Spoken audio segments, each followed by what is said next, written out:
1, 2 y 3. Bienvenidos al tema 0, al tema introductorio. Vamos a ver qué es la geografía, vamos a entender la historiografía, es decir, cómo ha evolucionado la ciencia geográfica, eso no tenéis que saberlo, y vamos a ver algunas realmente herramientas y metodologías de la geografía. Yo os iré indicando qué debéis saber y qué no debéis saber. Por ejemplo, si comenzamos con la geografía, tenemos que dar una definición. El geógrafo español Pepe Estebanés, José Estebanés, en 1982, en el libro de Tendencia y Problemática Actual de la Geografía, daba un concepto de geografía, parece que un poco tedioso, pero lo vais a entender fácilmente, o al menos lo intentaré. La geografía es la ciencia que estudia las variaciones de las distribuciones espaciales de los fenómenos de la superficie terrestre, bióticos, abióticos y culturales, así como la relación entre el medio natural y el hombre, y la individualización y análisis de las regiones en la superficie de la Tierra. Realmente veis que hay tres partes, y si no yo lo voy indicando, hay tres partes que tenéis que aprender. Realmente este concepto sí tenéis que aprenderlo e incluso podéis poner, si os lo preguntan, ¿de quién es? El de José Estebanés. Mirad. La geografía es una ciencia que estudia las variaciones de las distribuciones espaciales de los fenómenos de la superficie terrestre, abióticos, bióticos y culturales, es la primera parte. ¿Esto qué quiere decir? Pues realmente los geógrafos lo que estudiamos son realmente elementos, realmente fenómenos geográficos. ¿De acuerdo? El fenómeno geográfico puede ser de todos los tipos. Abiótico, como puede ser la roca o puede ser los suelos. Bueno, los suelos realmente es una mezcla de biótico y abiótico. Biótico, la distribución de una planta. En este curso vais a ver cómo se distribuye la vegetación en la península ibérica. ¿De acuerdo? Y culturales, por ejemplo, cómo se distribuye la población en la superficie, en este caso el territorio nacional. Con lo cual veis cómo se estudian las variaciones donde se van más, donde se dan menos. ¿De acuerdo? Eso es importante que lo sepáis porque es lo que vais a estudiar realmente. Segunda parte, así como la relación entre el medio natural con el hombre. ¿Por qué? Porque el hombre es el que ha modificado el medio natural para llegar a donde hoy se encuentra y la que está por caer. ¿De acuerdo?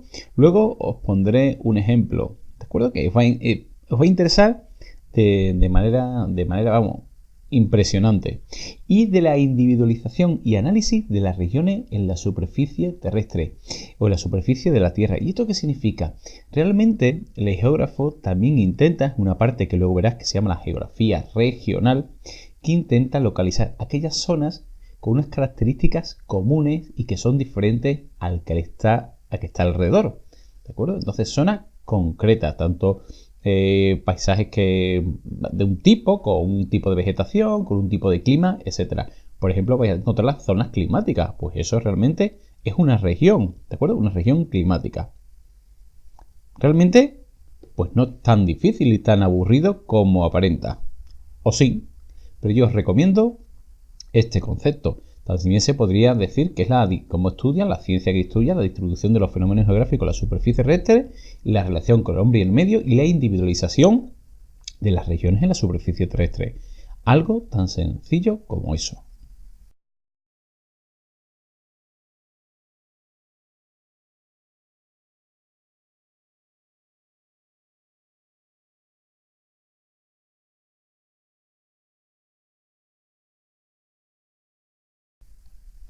Aquí vemos lo que estaba comentando, ¿de acuerdo? Este es el mapa de distribución de una variable geográfica. Hemos dicho que puede ser bióticos, abióticos y culturales. Y en este caso es cultural, entre comillas, porque es el robo de vehículos en España. Y se ve que cuáles son las regiones en rojo, ¿vale? En ese Berbellón, en ese Burdeos, las regiones donde más sustracción de vehículos, donde más robos de vehículos hay, y las regiones, que es el caso de Madrid, sigue Andalucía, Cataluña, Valencia y después, bueno, las otras regiones y las que menor tienes, Extremadura, Asturias, Cantabria, etcétera. ¿De acuerdo? Esto es una distribución de una variable. Estamos analizando la distribución de un factor geográfico, de una variable geográfica, ¿de acuerdo? Pero este es en un momento dado, por ejemplo, este año. También podemos hacer esto. Este es de elaboración propia. ¿De acuerdo? Vamos a ver cómo se distribuye la población en una región geográfica. Esta es una región que se encuentra en la zona de Valencia, en torno a un río que se llama el Cañoles. ¿De acuerdo? Esto lo elaboré yo para un proyecto. Y entonces veis como a lo largo de los años, desde 1900 hasta el 2010, esa población, esa variación de la población, esa distribución de la población ha ido cambiando. Por ejemplo, en 1900 vemos que había menos de 5 habitantes por kilómetro cuadrado, mientras que en el año 2010, por ejemplo, ha variado mucho. Hemos encontrado zonas que tienen más de 1000 habitantes por kilómetro cuadrado. Entonces es importante. ¿Veis cómo la distribución y cómo varía la distribución? Pues lo estudiamos los geógrafos. Este es un fenómeno cultural. Pero, ¿qué es la geografía cuando comienza? Pues muy fácil. Resulta que ya en la Grecia antigua había geógrafos. ¿De acuerdo? La geografía nace en la Grecia antigua. Y realmente se trataba de narraciones descriptivas de ciertos lugares, no en todos los casos. Pero bueno, se hablaban de nuevos territorios que se iban conquistando o que interesaban. Ya sabéis que los griegos por el Mediterráneo llegaron a distintos sitios, a distintos lugares, como es nuestro caso, y se describían los territorios. Normalmente o viajes de exploradores que llegaban a las costas griegas y le narraban a estos señores, le narraban pues lo que habían visto y los recursos que tenían, ¿de acuerdo? Y entonces también estaba muy ligada a la cartografía, porque había que dibujar las costas y los posibles territorios para poder entrar dentro. ¿De acuerdo? Aquí llegaron a recordar griegos y cartagineses y fenicios, etc. Resulta que en el siglo XIX lo que era una descripción se va a convertir en ciencia. ¿De acuerdo? Realmente, pues a dos, no os lo comento por encima, a Karl Richter y a von Humboldt eran dos geógrafos que no solo querían las descripciones de hechos geográficos, sino querían explicaciones de esos hechos geográficos. Querían explicar qué había sucedido. Entonces ahí es donde cambia realmente la geografía, porque al fin y al cabo tenemos que analizar lo que ha sucedido para predecir. Toda ciencia tiende a predecir. Y durante el siglo XV y el siglo XIX, realmente antes de esa convertirse en ciencia, ha tenido con respecto a las otras ciencias una posición privilegiada. ¿Por qué? Porque resulta, recordad, que comienzan las exploraciones. Es el caso, por ejemplo, de Portugal o el caso de España. Portugal rodea África porque sabéis que a través del Mediterráneo pues se limitaba el acceso porque estaban los musulmanes y entonces portugueses y españoles no podían comerciar con las Indias. Y entonces tuvieron que buscar rutas alternativas. Portugal buscó las rutas de las Indias alrededor de África y España buscó las rutas comerciales dando la vuelta al mundo. Aquí Colón. Entonces se descubrieron nuevas tierras, pero el objeto principal era descubrir nuevos territorios. ¿Pero qué pasó en el siglo XVIII y XIX? El colonialismo. Otro hecho donde la geografía disfrutó de una gran posición con respecto a otras ciencias. ¿Por qué? Porque los países europeos querían privilegios, querían recursos de terceros países como el africano o el asiático. Y entonces tenían que conquistar esos países. Y tenían que describirlos y tenían que ver qué recursos tenían para quitárselos. Por ejemplo, desde Grecia antigua hasta el siglo XIX hemos encontrado, esto es un ejemplo simplemente, de numerosos geógrafos. Por ejemplo, Heródoto o Eratóstenes. Eratóstenes es importante porque fue el bibliotecario de la Biblioteca de Alejandría. Este señor consiguió medir realmente la longitud del Ecuador y se acercó de manera, asombrosa, y además con trigonometría. Si queréis, os hago una exposición sobre ese tema. Me lo dejáis en comentarios y yo os lo hago. Es interesante. Después llegaron los geógrafos griegos, Estrabón, ¿de acuerdo? Que famoso porque comentaba que una ardilla en la península ibérica podía pasar por ejemplo, de Andalucía hasta el norte sin pisar la tierra. ¿Y eso qué quería decir Estrabón? Porque era puramente descriptivo. Pues simplemente que había una gran vegetación arbórea. Era algo exagerado, no era real, pero sí que había una vegetación arbórea. Ahí tenéis también en naranja, con el fondo naranja, a Ptolomeo, y veréis luego por qué es conocido, pero calculó el volumen de la Tierra, dibujó una malla alrededor del globo terráqueo para localizar puntos en la superficie de la Tierra y que actualmente ha sido de mucha utilidad, porque casi todos tenemos en los coches GPS. Después tenemos los grandes geógrafos de la Edad Media musulmanes, ya que sabéis que en la Edad Media Europa fue una época oscura del conocimiento, fueron muchos siglos de época oscura de espaldas a la ciencia, pero sin embargo, y curiosamente, los musulmanes no fueron así. Entonces estos señores eran los grandes geógrafos de la época. Y después del siglo XIX encontráis a Carl Richter, que lo encontráis muy serio a la derecha bajo fondo gris, y a von Humboldt, perdón, no es Otto, a von Humboldt. Y von Humboldt realmente fue uno de esos grandes expedicionarios que hicieron de la geografía una ciencia.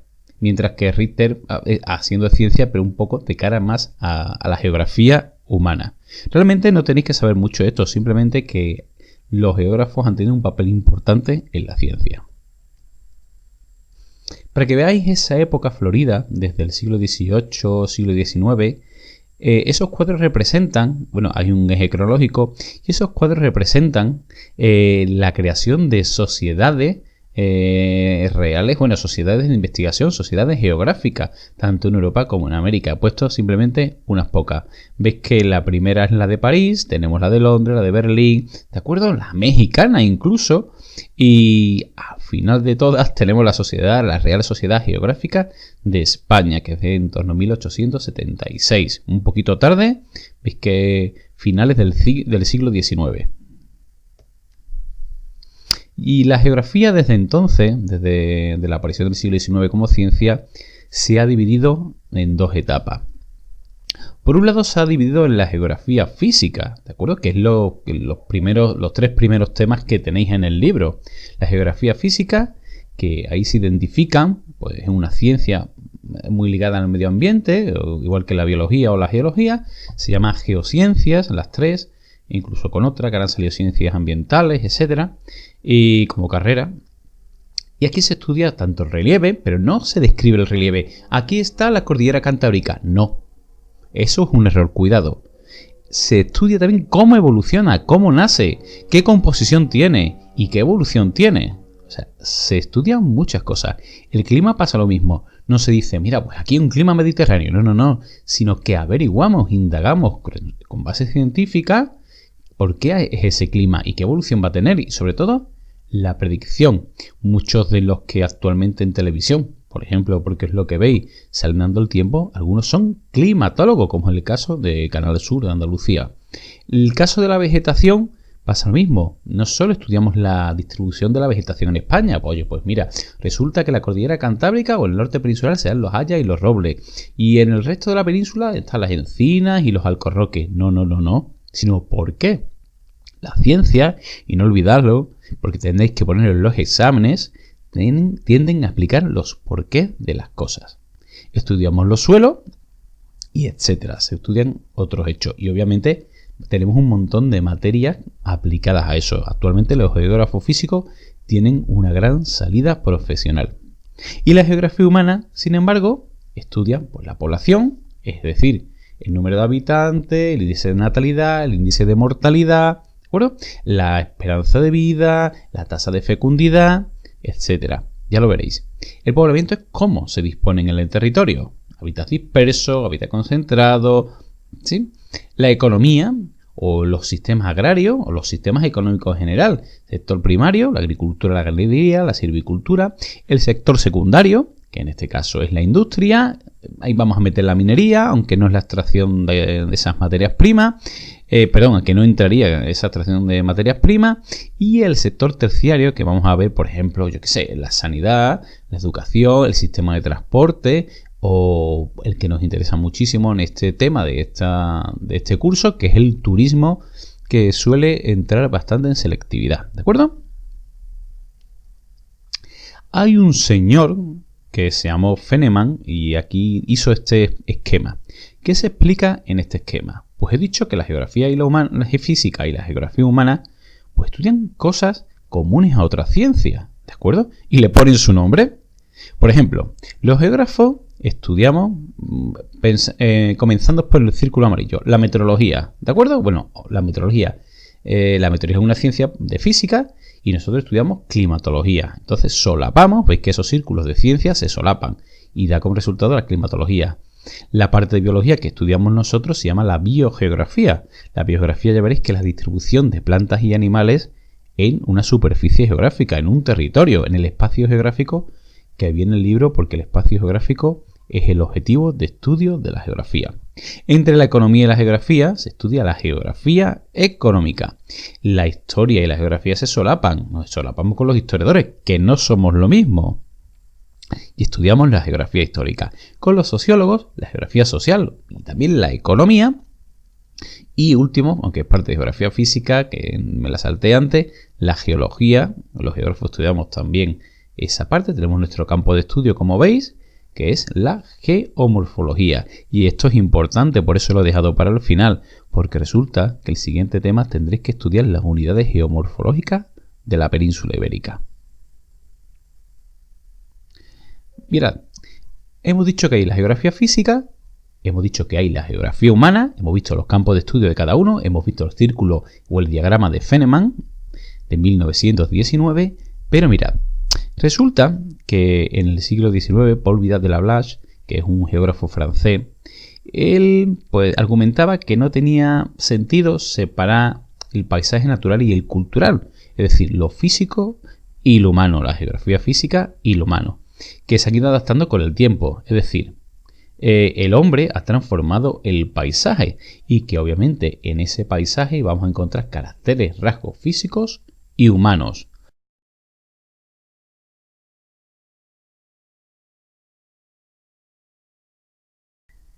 Entonces, para él, la geografía regional es donde se combinan factores físicos y factores humanos de manera que se diferencie un espacio geográfico. Yo os he puesto pues esa imagen que efectivamente encontramos un paisaje físico, podemos encontrar los suelos, la grafología, ¿no? Los suelos, encontramos la geología, encontramos la vegetación, pero también encontramos paisajes culturales. Yo observo un castillo, veo vías de comunicación, veo un pueblo y seguramente zonas de cultivo. Ves que el hombre ha transformado el paisaje y ha creado paisajes diferenciados, paisajes diferentes unos de otros. Y esto es lo que se conoce, nuevamente repito, como geografía regional. Pero toda la geografía tiene un método de trabajo. ¿Qué hacen los geógrafos? Primero localizamos. Hallamos las coordenadas de ese espacio que queremos estudiar. Por ejemplo, imaginad que queremos estudiar Doñana, ¿vale? Ahora vemos el qué. Por ejemplo, la distribución de la vegetación de Doñana. Pues primero localizamos el Parque Nacional de Doñana con unas coordenadas y tal. Luego representamos, para eso utilizamos la cartografía. Describimos lo que allí vemos, lo que allí encontramos. Cogemos nuestro cuaderno de campo y escribo, pues mira, encontramos este tipo de vegetación. Obviamente hay que tener unos conocimientos básicos. Este tipo de vegetación, este tipo de suelo, etc. Luego analizamos. Vamos a analizar esos datos que hemos encontrado. Podemos utilizar la estadística, obviamente. Los geógrafos, cuando estudiamos geografía, tenemos mucha estadística. Pues analizamos esos datos estadísticos. ¿Están relacionados esto con esto? ¿No está relacionado? ¿De acuerdo? Vemos esas características y vemos por qué. Siempre los por qué. Después explicamos lo que hemos visto, los hechos. Y después criticamos los aspectos negativos. ¿Por qué criticamos los aspectos negativos? Pues muy fácil. Para poner posibilidades, planteamos posibilidades de intervención, de cambiar las cosas si no son, pues son correctas y dar propuestas para mejorar. ¿De acuerdo? Veis que un trabajo bastante interesante y que normalmente desconocemos porque la geografía en secundaria está denostada, ¿de acuerdo? Está desviada de su realidad. Entonces vamos a plantear posibilidades de intervención. Voy a poner otro ejemplo. Imaginad que en Sevilla, pues van a poner, yo que sé, una empresa de reciclado de ruedas. Pues localizamos la zona donde se va a poner, lo representamos, lo cartografiamos, describimos qué se va a hacer, ¿de acuerdo? Pues se va a hacer esto con unas vías de comunicación, con un edificio, y va a generar tal.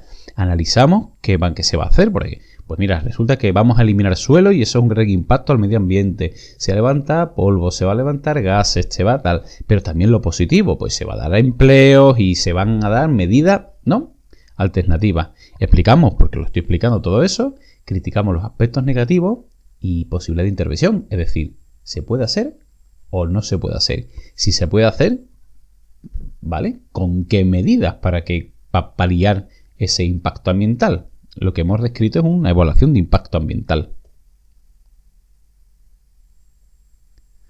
Procedimiento geográfico es el final, realmente, y vamos a ver lo primero, la localización.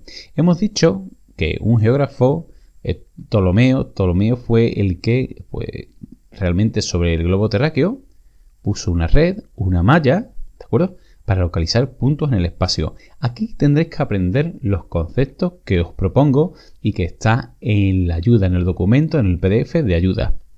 Entonces, por ejemplo, con esa red, gracias a esa idea de Ptolomeo, podemos calcular un punto, ¿de acuerdo?, en el espacio, en la superficie geográfica. Y para eso tenemos los meridianos y tenemos los paralelos. Y entre los meridianos son infinitos y los paralelos también son infinitos. Y un punto, por ejemplo, la superficie de la Tierra, se puede localizar sabiendo su meridiano y su paralelo. ¿De acuerdo? Eso es lo que se conoce como latitud y longitud. Y no os preocupéis porque os enlazaré con un vídeo donde lo explico todo a detalle. Pero también vamos a ver, y otra propuesta que hizo Ptolomeo fue cómo dibujamos realmente una superficie esférica en un plano, porque es difícil. Ya os lo explicaré en ese vídeo. Es muy difícil llevar una superficie esférica y dibujarla en un plano. Y él propuso lo siguiente. Realmente, imaginad que estáis en el cine y en el cine las imágenes se proyectan directamente en una pantalla. Pues eso hizo. Imaginad que metemos una luz dentro del globo terráqueo y que de ese globo pues se ilumina.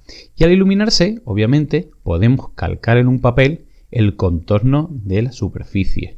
Pues ya está. Entonces, ¿cómo lo hizo? Pues mirad, él dijo, bueno, para que haya la menor desviación, es decir, haya los menores errores, vamos a ponerlo de X manera, de 3 maneras concretas. En principio, realmente hay un montón de proyecciones. Mirad, él propuso que hay una proyección cilíndrica, donde el papel se pone, ¿de acuerdo?, de forma como un cilindro, la que estáis arriba, la que estáis viendo arriba, como un cilindro en torno a la Tierra, tanto en vertical que en horizontal. Y de esa manera se podían representar las latitudes medias. Las latitudes medias, como es el caso de España. España se encuentra en zona de latitudes medias. Pero ¿qué pasa si lo que quiere representar es Canadá? ¡Ostras, qué difícil! Pues mirad, ¿y si lo pongo como si fuese un cono? Pues obviamente hicieron un cono, se proyectó hacia el cono y ya puedo representar las latitudes altas. Pero, ¿y si lo que yo quiero es un espacio cualquiera, por ejemplo, el círculo polar ártico? Que, bueno, tengo que evitar que se deforme en el papel, porque si se deforma, obviamente no puedo hacer mediciones, no puedo representarlo de forma fidedigna. Pues se puso el papel tocando de forma tangente, que es la última proyección que encontráis abajo, el papel tocando de forma tangente al globo terráqueo y dibujándolo. Eso se conoce como proyección plana. Otro elemento que vais a ver es la escala. En este libro, en este curso, estamos viendo la escala.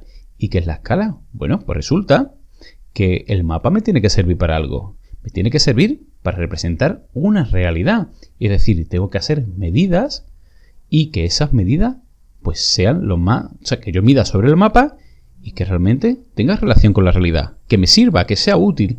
Y entonces, ¿qué representa? Pues mira, la escala, que he pintado ese mapa pirata, sirve porque, bueno, es las veces que se reduce el mapa con respecto a la realidad. Mirad, es decir, imaginad que este es el ejemplo que suelo poner en clase. Imaginad que os contrata IKEA para diseñar puertas. ¿Vale? Un trabajo bastante digno. Las puertas pues pueden tener una altura de 2 metros por 1,5, o por ejemplo 2 metros de alto por 1,5. Y tú tienes que diseñarlas. Pero vamos a ver, ¿tú puedes dibujar en un papel 2 metros de altura por 1,5 metros de ancho? No. ¿Qué haces? Reducirlo, pero que mantenga las proporciones. Entonces, ¿qué haces? Pues mira, resulta que esos 2 metros de alto lo voy a reducir 5 veces. Y obviamente el 1,5 metros de ancho lo voy a reducir 5 veces o 10 veces. Y ya puedo dibujarlo. Pues aquí se hace lo mismo. Un mapa se reduce un número de determinadas veces. Por ejemplo, ese mapa pirata es escala 1/250.000. ¿Qué quiere decir? Quiere decir que 1 centímetro del mapa representa a 250.000 centímetros de la realidad. O 1 metro del mapa representa a 250.000 metros de la realidad. Es el número de veces que se ha reducido la realidad y la que nos encontramos el mapa. Y se calcula de la siguiente manera. Imagina que coge esa ruta que nos lleva al mapa del tesoro. Y veo que ese recorrido en el mapa tiene 4 centímetros y hago una regla de 3. Si 1 centímetro en el mapa hemos dicho que son 250.000 centímetros en la realidad, 4 centímetros del mapa representan a X de centímetros en la realidad. Todavía no lo hemos calculado, pero es muy fácil. Resulta que son 1.000.000 de centímetros. 1.000.000 de centímetros. ¿Puedo dar así los datos? Incluso es confuso, porque realmente tú no te mueves de un sitio a otro en centímetros, sino que tendrás que poner las unidades que más te interesen. Y realmente las que más te interesan en este caso son los kilómetros. Son 1 centímetro, si lo convertimos a kilómetros son 10 kilómetros. Es decir, 4 centímetros en el mapa son 10 kilómetros en la realidad. Y aquí lo hemos calculado. Veis que la escala es interesante. Una escala se puede definir, bueno, como esa proporción existente entre la realidad y el mapa. Algo sencillo. Y hablando de mapas, vamos a encontrar tipos de mapas. Vamos a encontrar mapas básicos y mapas temáticos. ¿Qué diferencia hay? Atención, un mapa básico es un mapa que sirve realmente una caja un poco un cajón desastre, donde se mete todo. Vamos a encontrar hechos físicos y hechos humanos. Por ejemplo, vamos a encontrar vegetación, o vamos a encontrar carreteras, o vamos a encontrar realmente núcleos urbanos, que se suelen representar por cierto en rojo, o vamos a encontrar cuerpos de agua, balsas o embalses. Entonces vamos a encontrar hechos físicos y hechos humanos, que normalmente pues sirve al usuario para una localización general. Y un mapa temático, atención, ese es el que os pongo en el ejemplo, es el mapa geológico de España. Mirad qué variedad de colores. Representa un tema concreto. Eso es importante, tenéis que saber. Normalmente cuando vayáis a comentar una práctica tenéis que decir, se trata de un mapa temático y después lo que os voy a decir, ¿vale? Un mapa temático, sistemático. En este caso el geológico trata de un tema concreto. Puede ser de vegetación, puede ser de suelo, puede ser poblacional, ¿de acuerdo? Etcétera. Y esto es muy importante. Dentro de los mapas hay distintos tipos y yo os aconsejo que sepáis los distintos tipos principales, ¿de acuerdo? Por ejemplo, arriba a la izquierda encontréis un mapa donde se distribuye la población de España para el año 2007 ocupada en el sector terciario, ¿de acuerdo? Entonces vemos esos porcentajes de ocupación por comunidades autónomas. Bueno, ese mapa de distribución por colores o también puede ser por puntos, rayas y tal, que eso se le conoce como trama, distribución de una variable geográfica en el espacio con colores y tramas se conoce como mapa coroplético. ¿Veis qué sencillo? Esa es la definición. A la derecha de este, con el número... Bueno, vamos a empezar en orden. En el número 2 encontráis un mapa de isolíneas. Eso es un mapa de isobaras. Isobaras son isolíneas. Las isolíneas son líneas imaginarias, o sea que no existen realmente, que unen puntos con el mismo valor. En este caso es un mapa de isobaras y unen puntos con el mismo valor de presión atmosférica. La presión atmosférica, voy adelantando, se mide en milibares o hectopascales. Veis que el mapa detrás, por ejemplo, sobre la isla británica pone A, que es un anticiclón, ya lo veréis, pone 1040 milibares o 1040 hectopascales, es lo mismo. Pues esa es la unidad de presión, es decir, representa la unión del mismo valor. Fácil, ¿verdad? Si son curvas de nivel, porque lo vais a encontrar en relieve, son líneas imaginarias que unen puntos con igual altitud. Isoyetas, que también lo veréis, son líneas imaginarias que unen puntos con igual precipitación, etc. El número 3 encontráis un mapa de flujos. Eso normalmente lo vais a encontrar cuando hay migraciones, ¿vale? En vuestro caso se puede hacer muchas más cosas, pero hay flujos, por ejemplo, de personas de un sitio a otra. Ahí se ve la inmigración en Europa, un mapa de flujo. El de abajo, el número 4 es importante, ¿de acuerdo? Eso es un mapa de figuras y la figura, pues la importancia está, del valor, representa un valor con mayor tamaño, con menor tamaño, en función de esa cantidad de valor, me refiero. En ese caso, en el sistema de ciudades, que tenéis que familiarizaros con ese mapa porque hay grandes posibilidades que caiga, veis que las ciudades más grandes se representan con un tamaño mayor y de color rojo. Y las ciudades más pequeñas con un tamaño menor o redondeados o también cuadros pequeños, ¿de acuerdo? Ya depende del cartógrafo del momento.